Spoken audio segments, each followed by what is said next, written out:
अध्याय 2 सांख्य योग।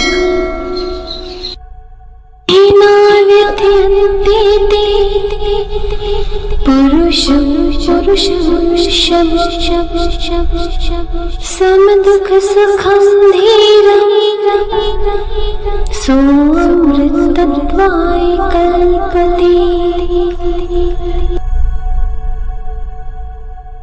अर्थात जो इन विषयों के अधीन नहीं होते, उन्हें सुख दुख स्पर्श भी नहीं करते और ना ही उन्हें गर्भवास की यातना झेलनी पड़ती है।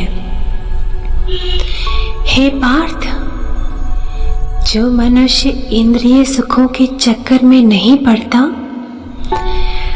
उसे सर्वथा नित्य रूप ही जानना चाहिए। नासतो विद्यते भावो न भावो विद्यते सदा। उभयोरपि दृष्टो अनयोस्तत्त्वदर्शिभिः। अर्थात, हे अर्जुन, अब तुम मेरी एक बात और सुनो, जिसका अनुभव सिर्फ विचारवान लोगों को ही होता है।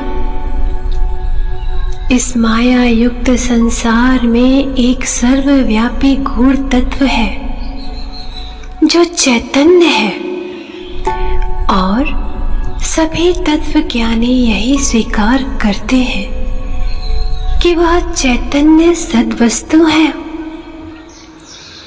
एक ही में मिले हुए दूध और पानी में से जैसे राजहंस दूध को पानी से अलग कर लेता है, अथवा जैसे कुशल कारीगर सोने को आग में तपाकर उसका अशुद्ध अंश जला डालते हैं और उसमें से शुद्ध सोना अलग कर लेते हैं, अथवा जैसे बड़ी चतुराई से दही को मथने पर अंततः नवनीत दृष्टिगोचर होने लगता है, जैसे एक में मिले हुए अनाज और भूसे को ओसाने से अनाज तो बचा रहता है और उसका निकृष्ट अंश जो भूसा रहता है वह उड़ जाता है।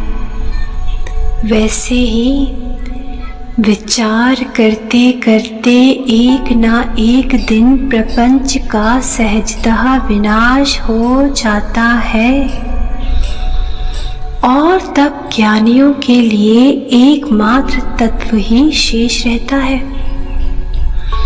इसलिए वह नाशवान पदार्थों के विषय में कभी आस्तिक बुद्धि नहीं रखता, क्योंकि वह यह भली भांति जान चुका होता है कि जो कुछ भी शाश्वत अर्थात नित्य है वही सत्य है, और जो कुछ नाशवान अर्थात अनित्य है वही असत्य है। अविनाशी तो तद्धिते येन सर्वमिदं ततं विनाशं यस्यास्य न कश्चित् कर्तुमर्हति।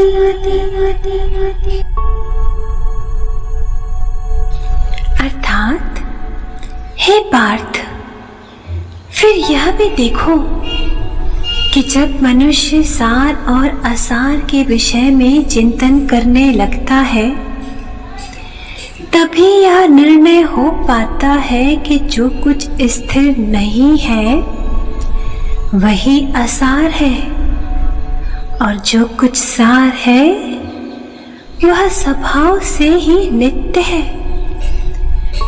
जिससे इस त्रिभुवन के आकार का विस्तार हुआ है, उसका नाम, वर्ण, आकार अथवा इस प्रकार का और कोई एक भी लक्षण नहीं है। वह सर्वदा सर्वव्यापी तथा जन्म मृत्यु से परे रहता है। यदि कोई उसका विनाश करना चाहे भी तो भी उसका विनाश कभी हो ही नहीं सकता।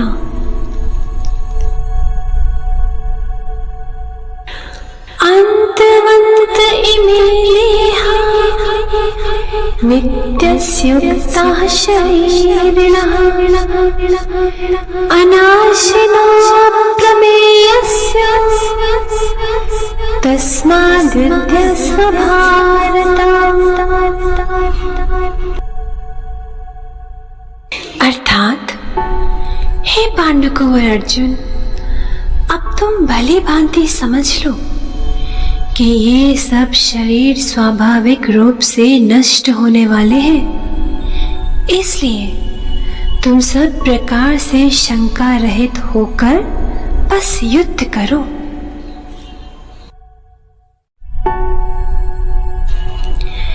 येनं वेत्ति हन्तारं यश्चैनं मन्यते हतम् उभौ न विजानीतो नायं हन्ति न हन्यते।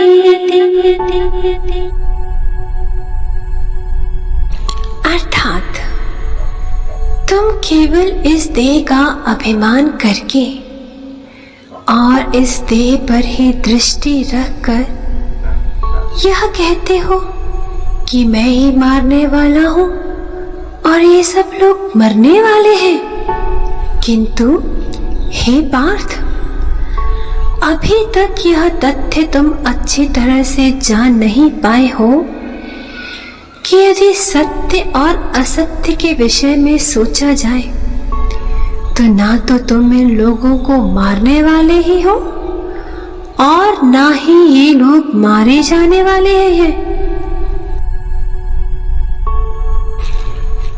न जायते म्रियते वा कदाचित् नायं मौतं भवितवान् भूयः अजो नित्यः शाश्वतोऽयं पुराणो न हन्यते हन्यमानेश्वरी वेदविनाशिनं नित्यं ईनमज्जं व्ययम् कथं स पुरुषः पार्थ घातयति हन्तिकम्। अर्थात, स्वप्न में दिखने वाली चीज केवल स्वप्न में ही सत्य जान पड़ती है, किंतु जब कोई व्यक्ति स्वप्न से जागकर देखता है तब उसे स्वप्न दृष्ट किसी चीज का कोई अता पता ही नहीं चलता। ठीक इसी प्रकार तुम इस माया को भी जानो। तुम तो केवल भ्रम के शिकार हो गए हो। जैसे किसी की परछाई पर प्रहार किया हुआ शस्त्र उसके मूल अंग पर चोट नहीं करता, या जैसे जल से भरे हुए कुंभ के पलट जाने पर उसमें दिखने वाली सूर्य की प्रतिछाया तो नष्ट हो जाती है, किंतु उस प्रतिछाया के साथ साथ मूल सूर्य का विनाश नहीं होता। या जैसे घड़े के अंदर का आकाश घड़े के ही आकार का तो होता है, किंतु उस घड़े के नष्ट होने की दशा में भी आकाश का मूल स्वरूप ज्यों का त्यों ही बना रहता है। ठीक वैसे ही शरीर के क्षय हो जाने पर भी उसके मूल स्वरूप का कभी क्षय नहीं होता। अतः हे अर्जुन, तुम इस विनाश की झूठी कल्पना का आरोप मूल स्वरूप पर मत मढ़ो। वासांसि जीर्णानि यथा विहाय नवानि गृह्णाति नरो अपराणि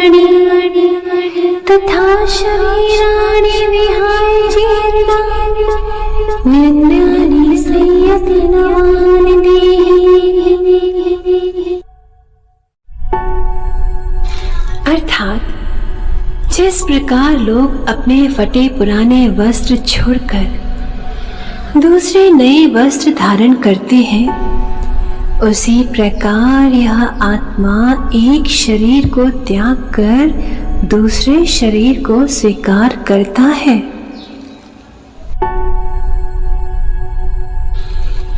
नैनम छिन्दन्ति शस्त्राणि नैनम दहति पावकः न चैनं क्लेद्यत्यापो शोषयति मारुतः अच्छेद्योऽयमदाहोऽयं क्लेद्यो अशोष्य एव च नित्यः सर्वगतः स्थाणुः चलो अयं सनातनः। अर्थात यह आत्मा अनादि, नित्य सिद्ध, निरुपाधि और विशुद्ध है, इसलिए शस्त्र आदि से इसका छेदन नहीं किया जा सकता।